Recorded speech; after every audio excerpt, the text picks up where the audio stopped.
On parle maintenant du Google File System et de son modèle de cohérence qui est assez spécial, d'accord? Donc, on va essayer de regarder qu'est-ce que Google fait exactement, comment il joue là, avec le concept là, de cohérence. Et donc, on va essayer de comprendre c'est quoi le modèle de cohérence qui est fourni, pourquoi ce modèle existe. Donc, on va devoir là, parler un peu de détails techniques pour essayer d'expliquer comment on est arrivé à ce modèle-là. Et évidemment, là, c'est quoi les avantages, puis les désavantages de ce modèle-là, les conséquences là, du modèle de cohérence en termes là, de développement d'applications. Donc, GFS, donc c'était un système. Donc, on a déjà parlé un peu là, de GFS, qu'on a parlé de Bigtable durant la toute première semaine. Donc, c'est le système de fichiers distribué qui est utilisé pour enregistrer les données de façon persistante. Et ce sont des données qui sont soit enregistrées à travers, c'est-à-dire ça peut être des données qui sont utilisées par la base de données Bigtable, ou ça peut être utilisé comme un entrepôt là, de big data, de données massives, qui sont ensuite là, données ou envoyées au MapReduce pour faire une analyse là, par l'eau, donc une analyse à grande échelle, calculer des résultats qui sont ensuite peut-être réécrits sur le GFS. Donc la différence entre Bigtable et ce que Google fait, et par exemple ce que Cassandra fait, ce qu'on a vu tout à l'heure, c'est que dans Cassandra, il n'y a pas de système, il n'y a pas de couche là, spécialisée pour la gestion des fichiers de façon distribuée. C'est juste le disque local là, de chaque machine est déconnecté. Alors qu'ici, dans Google, les disques durs des machines sont connectés ensemble pour former cette couche là, de système de fichiers distribué qui est le GFS. Ok, donc quelles sont les particularités de GFS? Donc, c'est vraiment conçu pour les gros fichiers en plusieurs gigabytes. Okay, donc, dans les fichiers traditionnels, donc, pendant les systèmes de fichiers traditionnels comme celui que vous utilisez pour votre PC, par exemple, ou même, par exemple, NFS, qui pourrait être, par exemple, utilisé là, à l'université. Donc, c'est conçu pour des fichiers, des documents personnels. Donc, c'est pas des documents qui sont nécessairement extrêmement gros, c'est pas du big data. Donc, on travaille à l'échelle de mégabits, alors qu'ici, dans Google, on parle de fichiers qui sont dans les gigabits là, en taille. Donc, on va voir comment ça affecte, par exemple, la taille des chunks, quand on va diviser les fichiers en pièces.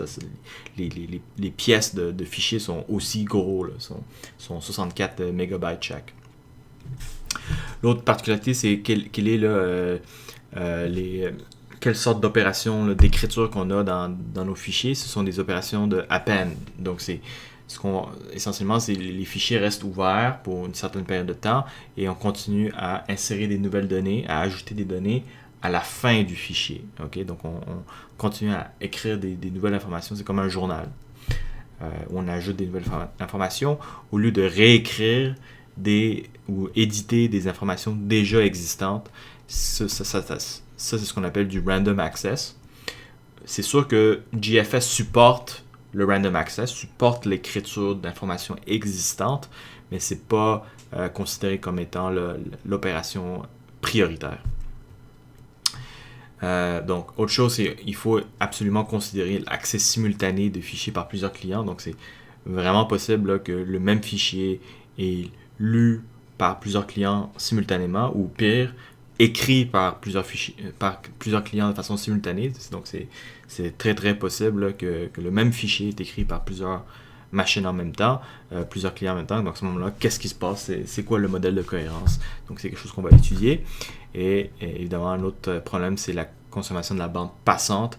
Et surtout, ce qu'on veut essayer de limiter, c'est la bande passante, économiser la bande passante de l'utilisateur, du client. D'accord? Parce que c'est des gros fichiers, et donc le client déjà dépense beaucoup de bande passante pour transmettre le fichier. Mais là, vous pouvez imaginer que GFS, c'est un système répliqué. Et pour chaque pour chaque fichier, ou plutôt pour chaque pièce de fichier, chaque chunk de fichier, il va avoir par exemple 3 copies, évidemment pour tolérer des pannes, pour la redondance. Donc, on ne peut pas demander au client là, de transmettre 3 fois chaque fichier, okay, à chaque réplique pour pouvoir là, donc, écrire de l'information. Okay? Donc, on ne peut pas demander au client de dépenser 3 fois sa bande passante ou plus s'il y a plus de répliques. Donc, on va voir qu'il y a un système là, spécial qui permet d'économiser la bande passante du client et de plutôt utiliser la bande passante entre les répliques qui est donc beaucoup moins dispendieuse.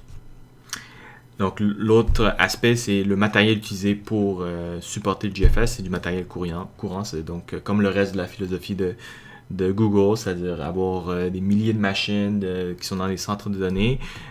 C'est du matériel qui c'est très loin du mainframe, c'est des machines courantes. Et donc, très facile d'avoir des pannes de OS, erreurs humaines, disque, réseau, mémoire vide, etc. Donc, n'importe quoi peut tomber en panne, le réseau aussi. Donc, la situation normale dans un centre de données de Google, c'est qu'il y a un certain pourcentage de machines qui sont hors ligne et les systèmes sont conçus pour tolérer ces pannes-là. Okay? Donc, c'est vraiment ça l'aspect fondamental des systèmes distribués, c'est tolérer des pannes quand il y en a. Et c'est ça qu'on a dans le GFS aussi. Donc, une façon de tolérer des pannes, c'est avoir la redondance dans l'écriture de l'information. Donc, c'est pour ça qu'on a des répliques là, de fichiers, plusieurs répliques de chaque fichier. OK. Donc, ça, c'est GFS. Donc, ça, c'est une architecture qu'on va dire orientée Big Data, orientée données. OK. Vraiment conçue là, pour le Big Data, des fichiers à grosse échelle. Et si vous êtes intéressé à apprendre plus ou à comparer avec une architecture pour donc une utilisation personnelle, ce qu'on appelle une architecture orientée client, je vous invite là, à étudier le système NFS, mais on ne va pas faire ça en classe. Là. Donc, c'est à vous là, d'étudier par vous-même NFS, puis à ce moment-là, vous allez voir là, vraiment les différences entre NFS et GFS. OK, donc il y a plusieurs choses qu'on doit définir avant de commencer l'explication. Parce que Google aime des fois utiliser ses propres termes. Donc, les deux termes qu'on va définir, le premier, c'est mutation. Donc, une mutation, c'est essentiellement une modification de fichier. Et donc, pour Google, une mutation, ça peut être soit une mise à jour d'une donnée existante, ce qu'on appelle un in-place update. Donc, c'est-à-dire, par exemple, que j'ai déjà un fichier déjà écrit et là, je veux réécrire une information à un certain index. D'accord? Donc, par exemple, réécrire l'information, remplacer l'information à l'index au 8e octet, par exemple. Donc ça, c'est ce qu'on appelle un in-place update, c'est une mutation. Un autre type de mutation qui est le plus commun, c'est ajout de données, donc à la fin du fichier, donc c'est le append, ou création d'un fichier, c'est aussi considéré une mutation. Deuxième concept, c'est le concept de buy ou de lease en anglais. Donc, c'est très similaire à ce que Chubby offrait pour Bigtable. Donc, pardon, pas parce que ouais, c'est comme le système de verrou là, de Chubby avec les timeouts. Donc, c'est un système de buy. Donc, ici, c'est la même chose. Donc, on peut... un buy, ça accorde donc la possession d'un chunk. Donc, on va voir c'est quoi un chunk, mais c'est une pièce de fichier à un serveur. Donc essentiellement, la façon que ça fonctionne dans GFS, qu'on va voir tout à l'heure, c'est que pour chaque pièce de fichier, il va y avoir un serveur primaire, puis les autres sont des serveurs secondaires. Donc, le serveur primaire possède le buy pour le fichier, pour le chunk. Et donc, le buy peut être renouvelé ou étendu, peut expirer si donc, le propriétaire échoue, ou peut être terminé prématurément. À ce moment-là, on peut redistribuer le buy du chunk à quelqu'un d'autre. Donc, quelles sont les opérations supportées par donc l'API de GFS?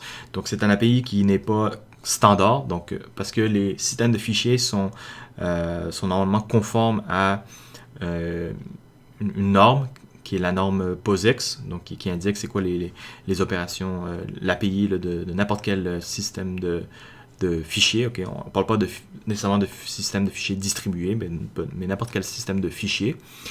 Et en plus de l'interface, il y a aussi des exigences en termes de garantie de cohérence, par exemple. Et ces choses-là sont... Google trouve que cette norme est trop exigeante là, pour leurs besoins et qu'ils peuvent vraiment augmenter la performance de leur système s'ils ne respectent pas le norme, les standards POSIX. Donc c'est pour ça que on va pas l'utiliser on va pas étudier le POSIX pour comprendre GFS. Donc vraiment, ils ont leur propre système, c'est pour le big data, c'est spécialisé, c'est pas compatible avec les autres systèmes. Donc les opérations supportées, d'abord c'est des opérations là, de manipulation de fichiers, donc créer un fichier, supprimer un fichier, ouvrir, fermer, les réécrire, donc tout ça c'est correct. Et particulièrement quand on parle par exemple d'écriture, on peut préciser un offset pour faire un in-place update. Un snapshot ici, donc c'est pour copier un fichier puis, ou un arbre de répertoire et de faire une copie de ça. Et ici, une opération qui est spéciale à GFS, c'est le record append, qui permet d'ajouter des données à la fin d'un fichier. Okay? Et ce que GFS va fournir, c'est l'atomicité pour les record append. Okay?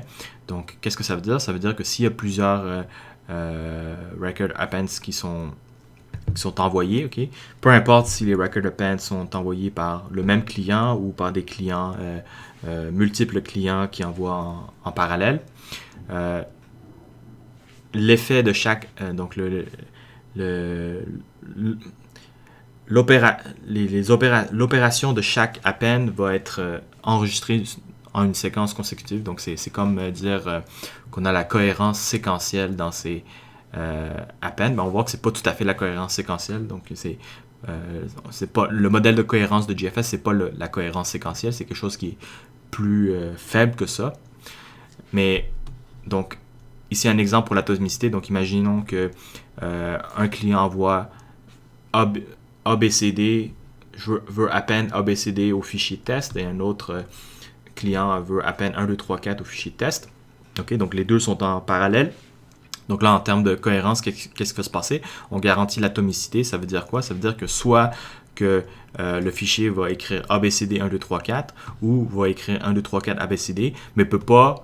Donc, ça veut dire qu'on va appliquer l'entièreté de chaque opération avant d'appliquer une autre, mais on ne garantit pas l'ordre précis de ces opérations-là.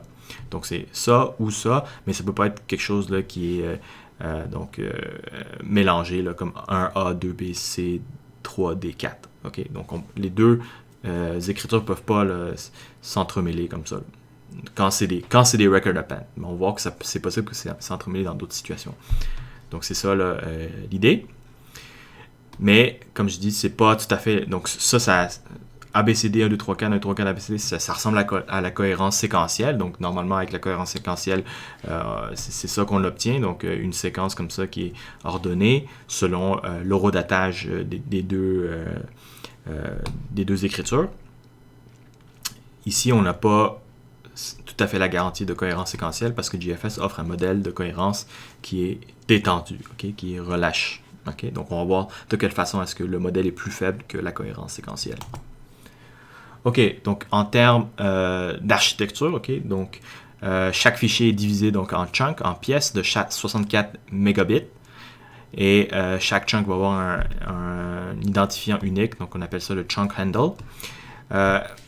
GFS, c'est un système qui est logiquement centralisé, donc comme Bigtable, va avoir un processus spécial qui s'appelle le master. Donc ça, c'est vraiment différent là, de Cassandra, qui était un système décentralisé parce qu'il n'y avait pas de master spécial. Donc, le master va gérer toutes les métadonnées et va faire la collection de garbage collection, donc va s'assurer que les données qui sont supprimées sont effacées éventuellement et tout ça, et va aussi s'assurer de maintenir va s'assurer de détecter les pannes des serveurs de chunk en envoyant des messages heartbeats. Et en plus du serveur master, la grande majorité des serveurs, ça va être des chunk servers. Et les serveurs de chunk, donc, sont simplement, leur ressource principale, c'est leur disque dur. C'est là qu'on enregistre donc nos chunks, nos pièces de fichiers.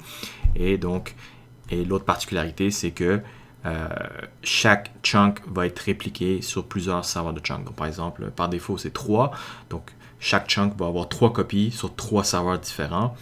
Et la façon qu'on décide où sont distribuées nos différentes répliques, c'est le même concept que dans Cassandra, c'est-à-dire selon un facteur de réplication par région, donc par centre de données. Ok, donc un petit peu d'informations sur le master. Donc, qu'est-ce que le master fait? Le master gère ce qu'on appelle un namespace, un espace de nom. Donc, dans son espace de nom, il va avoir le nom de tous les fichiers qui sont gérés par le GFS. Et pour chaque fichier, il va y avoir une correspondance qui indique, OK, quelles sont les pièces attachées à ce fichier-là. Et le master connaît quel serveur exactement a chaque fichier. OK? Donc, par exemple, ici, ce fichier-là a, par exemple, 2 chunks. Et donc, le chunk là, numéro 1 ici a été répliqué 2 fois sur A et D, et le chunk numéro 2 a été répliqué 2 fois sur A et E. Okay? Donc, le master connaît exactement là, pour chaque chunk de chaque fichier où sont les répliques. Okay? Quel serveur possède une copie de chaque chunk. Okay? Et par exemple, 2 et 2, chunk 1 a été répliqué 3 fois, chunk 2 a été répliqué 2 fois ici, et ce fichier-là ici a été répliqué 2 fois, le chunk 3, puis il y a aussi le chunk 4 ici, j'ai oublié de dessiner la flèche. Ok, donc là maintenant on va parler du read path, donc comment est-ce qu'un client peut lire une information dans un fichier existant. Donc on part d'ici, donc le client va contacter le master, donc le master c'est vraiment l'entité centrale là, qui va être contactée pour une lecture préliminaire. Okay? Donc, dans la situation où le client ne connaît pas l'emplacement des chunks, ben à ce moment-là, on va contacter le master. Évidemment, une fois que le client connaît les emplacements, ben à ce moment-là, peut mettre ça en cache puis contacter directement les chunk servers. C'était très similaire à ce que Chubby faisait là, pour Bigtable.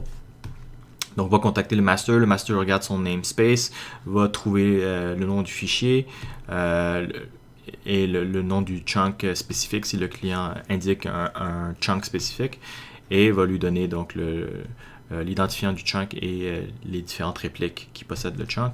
Et à ce moment-là, le client peut aller contacter n'importe quel des chunk servers, okay, et demander donc pour l'information.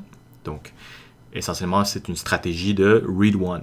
Okay? Si on mettait ça en termes de Cassandra, le client a juste besoin de lire l'information de un chunk, mais il est flexible, il peut lire là, de n'importe quel chunk qu'il veut. Okay? Mais il a le droit de décider quel serveur il veut lire. Okay? Donc, tout ça.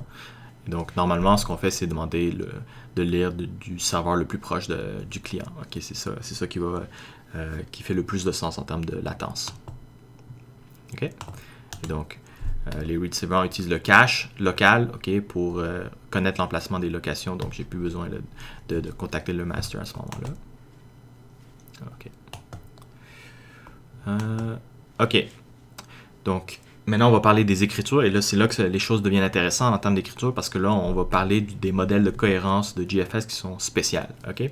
Donc, tout d'abord, écriture en termes de métadonnées, donc tout ce qui est création de fichiers, renommer un fichier, supprimer un fichier, tout ça, c'est facile à faire parce que essentiellement c'est envoyer ma requête au master puis dire au master je veux créer un nouveau fichier, je veux supprimer ou renommer un fichier, puis c'est juste un changement de métadonnées dans le master.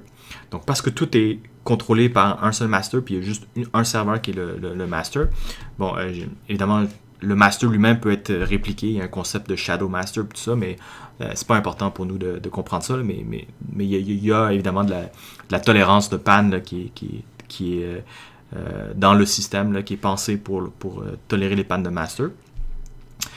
Donc, toutes les opérations sur l'espace de nom sont traitées par le même master, donc ce master-là peut facilement là, déterminer c'est quoi l'ordre des opérations et l'écrire dans un journal de transaction. Donc, on a la cohérence séquentielle pour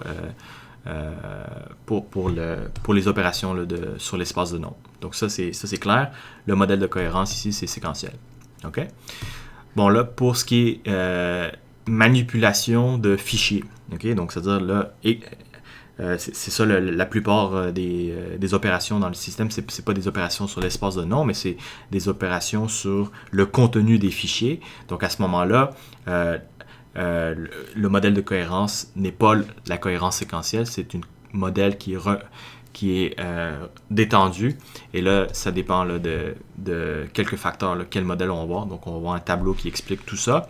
Mais essentiellement, la cohérence pour la manipulation d'un fichier, ou plus particulièrement la manipulation d'un chunk, ça dépend donc du type de l'action. Donc, est-ce que c'est une écriture donc random access, donc une écriture sur place, ou est-ce que c'est un record append, et la valeur retournée par le master, donc c'est-à-dire est-ce que le master a pu est-ce que l'opération est retournée complétée avec succès, ou est-ce qu'il y a eu un échec?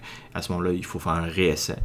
Donc, dépendamment là, de la valeur de l'opération, ça va affecter la cohérence. Donc, les différents modèles qu'on va regarder, c'est tout d'abord, il y a différentes terminologies qui sont proposées par Google. Donc, consistent, c'est-à-dire que toutes les répliques ont la même donnée. OK? Donc, c'est vraiment une définition extrêmement faible de cohérence. Ça dit juste que toutes les répliques ont la même donnée, mais ça ne précise pas que les données que les répliques ont correspondent à des écritures. Donc, une façon triviale de satisfaire le modèle consistent de GFS, ça serait, par exemple, jamais écrire d'information. Si on n'écrit jamais d'information, mais toutes les répliques ont la même donnée qui est vide, c'est consistent selon GFS. Okay? Donc, il faut faire attention à ça, c'est vraiment pas très très fort. Okay? La définition de consistent. Ce qui est un peu plus fort, c'est defined. Okay? Donc, le modèle defined de cohérence de GFS, ça veut dire quoi? C'est tout d'abord que c'est consistant, donc c'est-à-dire que tout le monde a la même donnée. Et en plus de ça, les répliques ont appliqué des mutations de façon atomique. Donc, ça, c'est vraiment là. Ça rejette la trivialité, donc ça force les répliques à vraiment appliquer les opérations, donc les mutations, et en plus de ça, on dit que c'est de façon atomique. Okay? Donc c'est essentiellement obtenir une cohérence séquentielle à ce moment-là. Et inconsistent, c'est à ce moment-là, c'est qu'on n'est même pas capable de garantir que les répliques ont la même donnée. Okay? Pardon. Donc, dans un modèle, quand on a une opération qui est considérée inconsistante,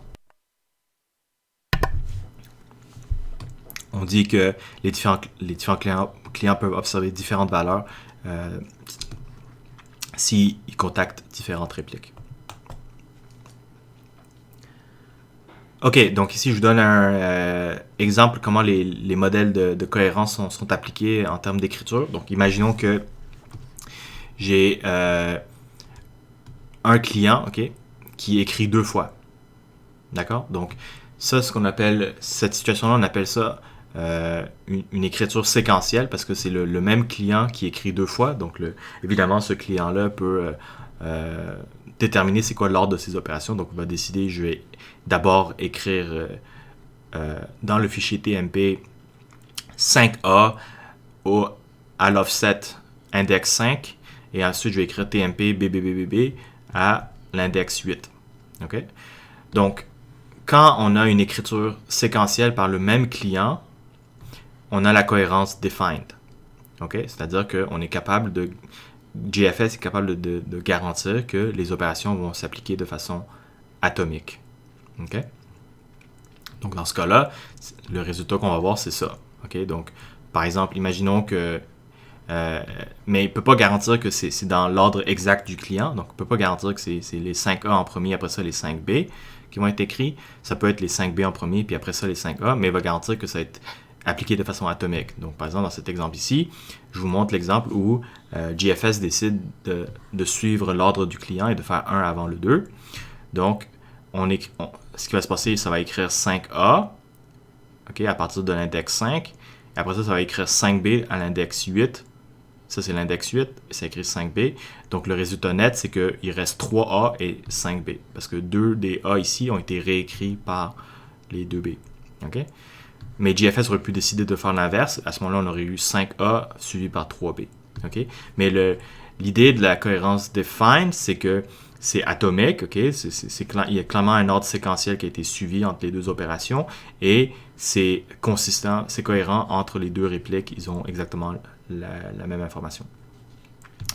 Deuxième possibilité, c'est deux clients en parallèle écrivent une information. OK? Donc, maintenant, les deux écritures sont par des clients différents. Donc, à ce moment ici, GFS ne garantit... Le modèle de cohérence que GFS garantit, c'est consistent mais undefined. OK? Donc, je peux pas... Donc, le degré de cohérence que j'ai, c'est juste le degré consistent qui dit que chaque réplique va avoir la même information. Donc, ici, c'est par exemple 4A et 4B. Donc, la même information dans les deux répliques. Donc, c'est consistent, mais c'est undefined parce que ça ne correspond pas à un ordre séquentiel. Okay? Donc, c'est possible, par exemple, d'avoir que le résultat net, c'est 4A, 4B. Okay? Mais 4A et 4A, ça ne fait aucun sens en termes de cohérence séquentielle parce que ça correspond ni à l'écriture de 5A en premier suivi par 5B, ni à 5B en premier et 5A en deuxième. Okay? Donc, c'est possible d'avoir une situation comme ça. Et tout à l'heure, on va voir comment ce genre de situation peut se passer, mais essentiellement, c'est quand cette écriture-là implique plusieurs chunks. Donc, si on imagine que dans le fichier, peut-être que, par exemple, le chunk numéro 1 termine quelque part ici, et là, ces 4B-là sont dans le chunk numéro 2. Donc, le même fichier TMP peut avoir plusieurs chunks et une écriture peut impliquer deux chunks. Et à ce moment-là, c'est possible d'avoir des problèmes là, de définition, de defined. Okay? C'est possible qu'on a des problèmes en termes de undefined versus defined. Et la troisième possibilité, c'est on a des écritures, mais une des écritures tombe en panne. Okay? Donc, échoue. Donc, à ce moment-là, le système garantit rien. C'est inconsistant. Okay? Dès qu'il y a des écritures qui sont dès que le fichier a reçu des écritures qui ont échoué, on tombe dans le modèle incohérent. Et donc là, on ne peut même pas garantir que les deux répliques ont le même contenu. OK, donc ça, c'était les modèles pour le write. Donc, on va terminer la vidéo. Et dans la prochaine vidéo, on va parler des appends.